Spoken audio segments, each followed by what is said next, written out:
حنفی کہتے ہیں کہ چیلنج ہے کہ اہل حدیثوں کو بھینس کے حلال ہونے کی حدیث پیش کریں. میں کہتا ہوں حنفیوں کو چیلنج ہے کہ بھینس کے حلال ہونے کی حدیث پیش کریں.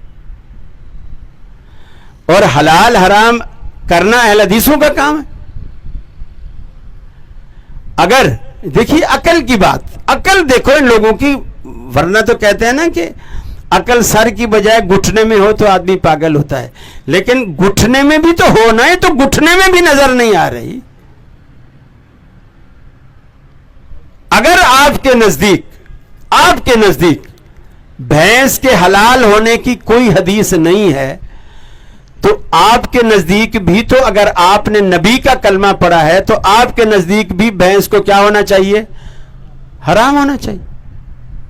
سیدھی سادی بات ہے. اگر اہل حدیثوں کے پاس حلال ہونے کی دلیل نہیں ہے حدیث تو آپ کے پاس بھی تو نہیں ہے نا. اب وہ کہیں گے، بلکہ ایک صاحب نے مجھے کہا کہ جی حنفیوں کا احسان مانو. میں نے کہا کس بات کا؟ کہ اس نے آپ کو بھینس کا دودھ بھی پلا دیا، گوشت بھی کھلا دیا. میں نے کہا کس نے؟ بولے امام ابو حنیفہ نے. میں نے کہا اسے حلال اور حرام کا اختیار تھا. ایک چیز کو اللہ نے حلال نہیں کیا تو ابو حنیفہ حلال کر سکتے ہیں. کتے کو کہہ دے حلال ہے تو کتا حلال ہو جائے گا.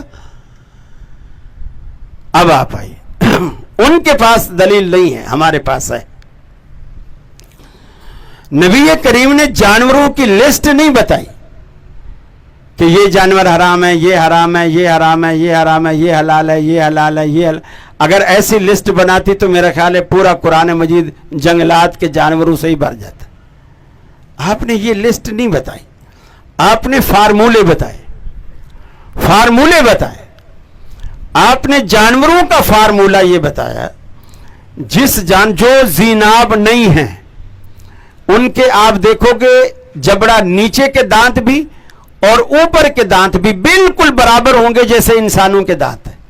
بھینس کے، گائے کے، اب آپ بولو گے گدھے کے بھی برابر ہیں، گدھے کے برابر ہیں. لیکن اللہ کے رسول نے گدھے کا نام لے کر اسے حرام کیا.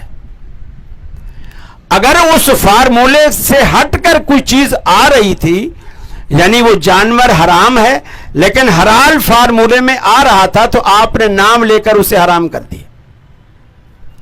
اور جس کا یہ فارمولہ بتا دیا کہ جس جانور کے یہ جو شاخ والے یہ سائیڈوں میں 4 دانت بیچ کے چھوڑ کے پھر ایک ادھر کا ایک ادھر کا، وہ نکیلا دانت بڑا ہوتا ہے، دونوں اوپر کے بھی نیچے کے بھی، جسے آپ کیا کچلیاں کہتے ہیں یا شاخیں کیا کہتے ہیں؟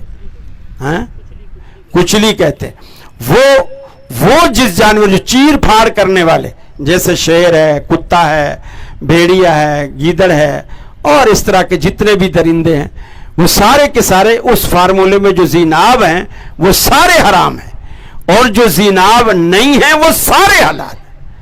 اب بھینس اس فارمولے میں آ رہی ہے، ہم تو دودھ بھی پئیں گے، گوشت بھی کھائیں گے، لیکن تم پر آج سے حرام ہے چونکہ حدیث تم مانتے نہیں ہو، اس کی علت حدیث میں ہے، لہذا آج سے تم یہ دودھ بیچنا بھی چھوڑو، اس کا گوشت کھانا بھی چھوڑو اور بھینس کالونی پہ پابندی لگواؤ.